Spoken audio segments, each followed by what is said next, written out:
Hello les amis et bienvenue chez Family Flow. Aujourd'hui je voudrais vous parler d'addiction. Et l'addiction concerne tout le monde, du plus vieux au plus jeune. Et moi notamment, je fais cette vidéo pour vous les jeunes. Parce que vous êtes sauvables des addictions. Après, nous ou plus vieux, c'est terminé. Et d'ailleurs, on peut parler de tout type d'addiction. La première, ça va être la cigarette, l'alcool, le sport, l'information, voire le sexe.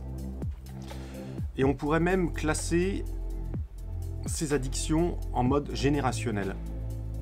Les plus vieux vont être addicts à l'information quand on voit ces couples de gens âgés qui sont branchés H24 sur BFM TV et qui sont totalement addicts à l'information. Et même dans ma génération, il y a aussi des cas qui sont addicts à l'information.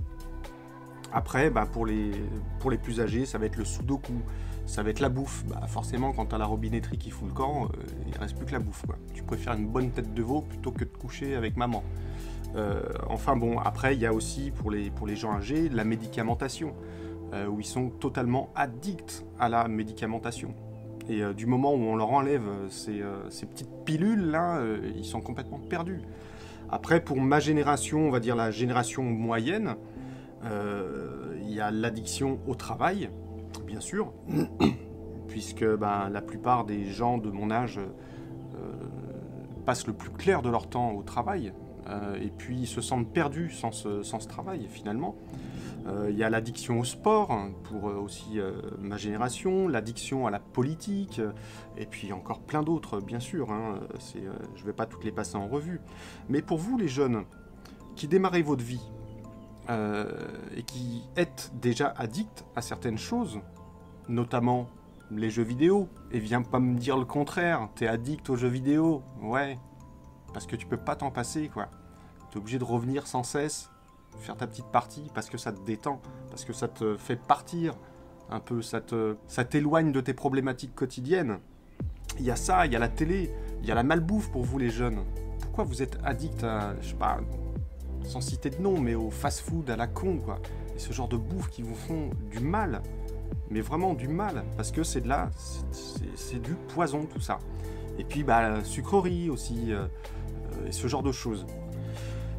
Donc, voilà pour le petit pitch des addictions. Elles nous enfoncent dans la dépendance et dans la soumission. Et pour moi, plus on la nourrit, plus elle vous mange, finalement. C'est un cercle vicieux. Plus tu vas nourrir ton addiction, et plus finalement tu vas en être dépendant. La grande preuve, c'est qu'est-ce qu'on est capable de faire pour nos addictions. Il y a juste à regarder un fumeur lourd, et le jour où il n'a plus de cigarettes, il est capable de traverser la moitié de la France pour trouver son paquet de clopes, quoi.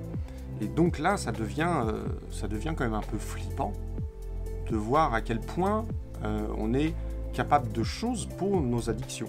Mais je crois que c'est une défense intuitive, inconsciente, qui cache des traumatismes, des manques, et même parfois la peur. Et on comble nos manques et nos traumatismes, nos peurs, au travers des addictions. Et d'ailleurs, j'ai une petite anecdote par rapport aux addictions. L'autre jour, j'étais au restaurant avec mon collègue, et puis on discutait, parce qu'on discute beaucoup à table, c'est un moment de partage, un moment d'échange. Et puis, à un moment donné, j'ai fait un tour d'horizon de la salle et je me suis aperçu que la totalité de la salle était rivée sur son téléphone portable. Mais la totalité. Il y avait des gens en couple, il y avait des amis qui mangeaient ensemble et la totalité de la salle était rivée sur son portable. Donc si ça, c'est pas l'addiction du siècle qu'on vient de m'expliquer, quoi. C'est horrible, c'est horrible. On a l'impression de tomber dans un monde de zombies. Et d'ailleurs, ça me fait penser très clairement à ce film, je ne sais pas si vous l'avez vu, c'est Cell Phone.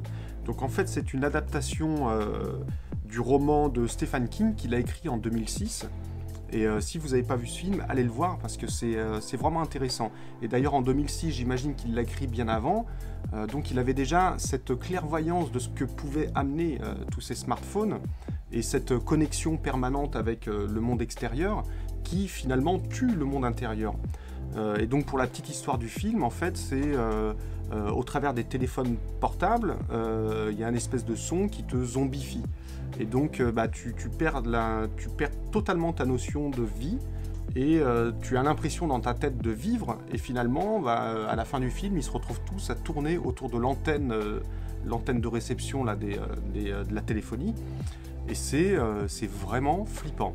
C'est vraiment flippant. Je trouve que c'est vraiment un film intéressant, et qu'il était avant-gardiste pour l'époque. Pourtant, il a un peu plus de 10 ans, 12 ans, ce roman. Mais c'est exactement ce qui se passe à l'heure actuelle. Rendez-vous compte à quel point on est zombifié par cette technologie du partage lointain, et que ça nous a éloignés du partage de proximité. C'est-à-dire qu'on est capable de communiquer avec une personne à l'autre bout de la Terre, et on n'est pas capable de communiquer avec une personne à l'autre bout de la table. Et voilà, ça c'est un problème. C'est un problème. Et même en famille, le soir, je suis sûr que le téléphone est de rigueur, et que vous êtes tous rivés là-dessus, sur vos réseaux sociaux et sur ce type de choses. Moi, c'est vraiment quelque chose qui m'a fait peur dès le départ. Et finalement, oui, je nourris le réseau au travers de ma réflexion, au travers de mes idées et de mon évolution. Mais en fait, non, je ne suis pas sur les réseaux. Je ne suis pas sur les réseaux. Et d'ailleurs, on ne peut pas être dealer et consommateur, je pense. Moi, j'essaye de véhiculer un message de liberté, de partage, d'émancipation. Et donc, c'est pour ça que je peux pas passer mes journées à être sur des réseaux. Parce que j'ai essayé, hein, j'ai regardé, je veux pas mourir idiot, et donc je regarde ce qui se passe. Et en fait, il se passe rien, quoi. Il se passe rien, les amis, quoi. C'est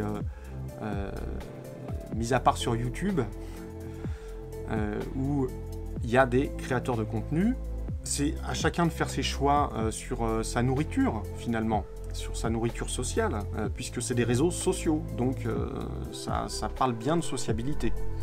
Bon, revenons à nos moutons, et d'ailleurs ça fait une belle transition. Comment gérer nos addictions, sachant qu'elles viennent de manque, de traumatisme ou de la peur? Je pense qu'au départ, il faut prendre conscience qu'on a des problèmes qui nous apportent à être addict à certaines choses.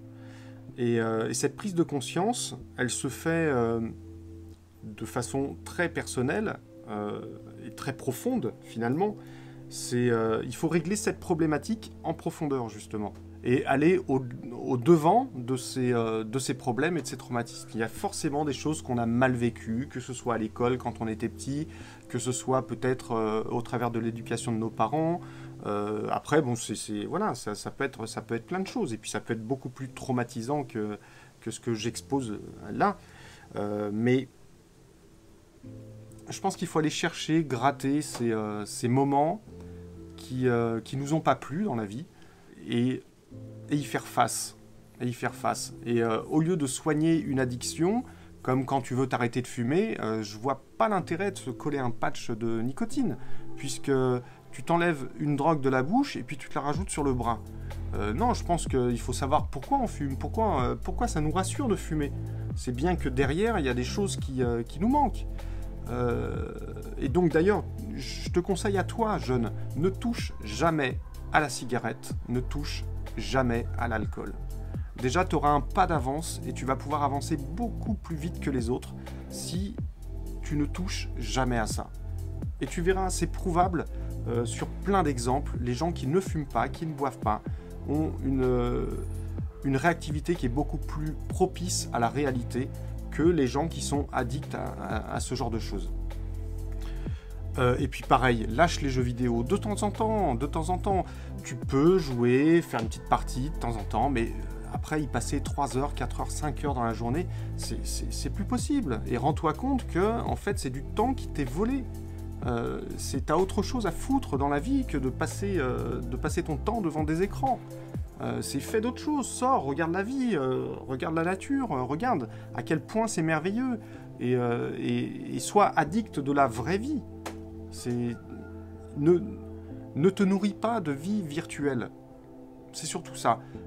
Il faut savoir communiquer avec les siens, communiquer en famille, énormément, puisque c'est au travers de l'échange verbal et de l'échange globalement que tu vas pouvoir faire tes marques et pomper de la science dans la vie. Va explorer le monde, ne reste pas chez toi, prends ton sac et va en pleine nature, écoute les oiseaux, regarde les arbres pousser, et tu verras, il y a plein de choses qui sont très très intéressantes à voir là-dessus. Ça, ce sera le sujet d'une prochaine vidéo, mais c'est génial de vivre en pleine nature, c'est génial. Et beaucoup de gens et de youtubeurs notamment sur la plateforme ont prouvé que on pouvait se détacher de toutes ces addictions et de tout ce monde de consommation. Donc voilà ce que je te conseille à toi. Il fallait absolument que je fasse cette vidéo parce que ça me tenait à cœur de gérer mes addictions, puisque mes addictions à moi, c'est le tabac, parce que je fume des cigares, et puis c'est l'alcool. L'alcool que je vais boire au quotidien. Et du moment où on le boit au quotidien, c'est une addiction. Malheureusement. J'essaye de trouver justement la problématique en profondeur, mais c'est pas si simple. C'est pas si simple. Il y a des choses qui me dérangent et qui m'empêchent d'avancer sur ce point. Et vous, quelles sont vos addictions? Faites-moi part dans les commentaires, parce que ça m'intéresse vraiment. J'aimerais savoir de quoi les gens sont addicts. Qu'est-ce qui vous manquerait si vous partiez pendant une semaine en changeant totalement de zone et en quittant votre zone de confort? Imaginez-vous pendant une semaine, ne serait-ce qu'une semaine, en dehors de votre zone de confort, où vous n'avez plus de repères, plus d'écran, par exemple, avec juste l'essentiel, de quoi se nourrir, de quoi se loger, et surtout, devant vous, de quoi réfléchir. Qu'est-ce qui vous manquerait le plus, finalement? J'attends vos retours. Bon, moi je vous dis à la semaine prochaine, et en attendant, restez libres, autonomes, et pensez par vous-même. Ciao, ciao les amis.